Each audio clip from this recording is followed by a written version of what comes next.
దేశవ్యాప్తంగా ఎల్పీజీ సిలిండర్ల ధరలు గణనీయంగా పెరిగాయి. 19 కేజీల వాణిజ్య ఎల్పీజీ సిలిండర్ ధర ₹993 పెంచుతూ నిర్ణయం తీసుకున్నారు. ఈ పెంపు 2026 మే 1 నుంచి అమల్లోకి రానుంది.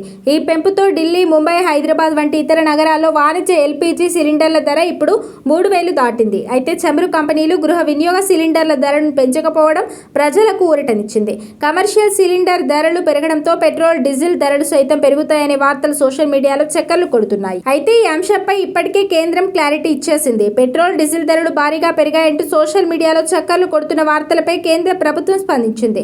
లీటర్ పెట్రోల్పై ₹10, డీజిల్పై 12.50 పెంచుతూ చమురు శాఖ ఉత్తర్వులు జారీ చేసిందన్న వార్తలను ప్రభుత్వం పూర్తిగా కొట్టిపారేసింది.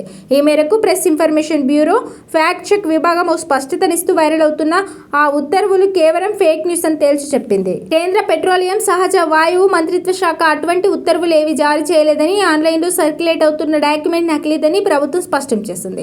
సామాజిక మాధ్యమాల్లో ఈ తప్పుడు వార్త విపరీతంగా ప్రచారం కావడంతో సామాన్యుల్లో ఆందోళన నెలకొంది. ఈ నేపథ్యంలో ప్రజలెవరూ ఇలాంటి అవాస్తవాలను నమ్మవద్దని అధికారులు కోరారు. ఇంధన ధరలకు సంబంధించి ప్రభుత్వం తీసుకునే నిర్ణయమైనా కేవలం అధికారిక మార్గాల ద్వారానే వెల్లడిస్తామని ప్రభుత్వం పునరుద్ఘాటించింది.